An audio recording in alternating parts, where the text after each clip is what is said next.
Party మారిన ఎమ్మెల్యేల వ్యవహారంలో హైకోర్టు స్పందన పలు రకాల ఊహాగానాలకి తావిస్తుంది. పార్టీ మారిన ఎమ్మెల్యేలపై 4 వారాల్లోగా నిర్ణయం తీసుకోవాలని హైకోర్టు ఆదేశించడంతో ఆ స్థానాల్లో ఉప ఎన్నికలు వస్తాయని బీఆర్ఎస్ భావిస్తుంది. అంతేకాదు 4 వారాల్లో నిర్ణయం తీసుకోకపోతే మళ్ళీ సుమోటోగా కేసు విచారణ ప్రారంభిస్తామని హైకోర్టు హెచ్చరించడం కూడా బీఆర్ఎస్ వర్గాల్లో జోష్ నింపుతుంది.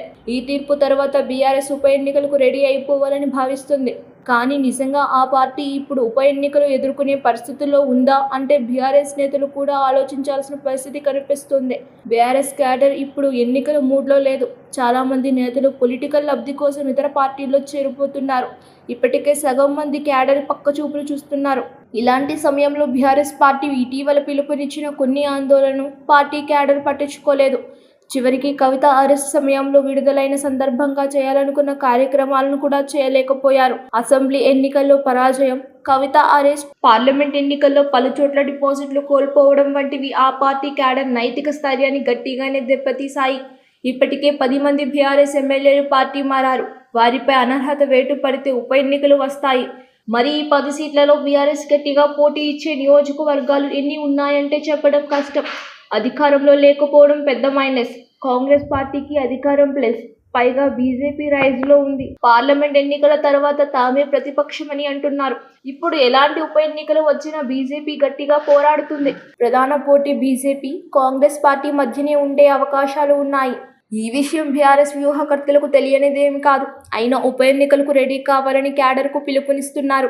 అనర్హత పిటిషన్లపై 4 వారాల్లోగా నిర్ణయం తీసుకోవాలని హైకోర్టు స్పీకర్ కార్యదర్శికి ఆదేశాలు జారీ చేసింది. అనర్హత పిటిషన్లని స్పీకర్ ముందు పెట్టాలని సూచించింది. నిజానికి స్పీకర్ కార్యదర్శికి ఈ వ్యవహారంలో నామమాత్రమైన పాత్ర ఉంటుంది. పూర్తి అధికారం స్పీకర్దే.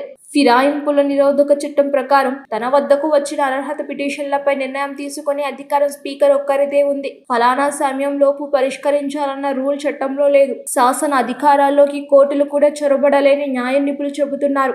అందుకే కోర్టు నేరుగా స్పీకర్కు ఎలాంటి ఆదేశాలు జారీ చేయలేదు. అంటే స్పీకర్ నిర్ణయం మేరకే ఉంటుంది. 4 వారాల తర్వాత కోర్టు విచారణ జరిపిన స్పీకర్ను ఆదేశించలేదని చెబుతున్నారు. అయితే కోర్టు ఎలాంటి ఆదేశాలు జారీ చేసినా అప్పీల్ పిటిషన్లు ఉండనే ఉంటాయి.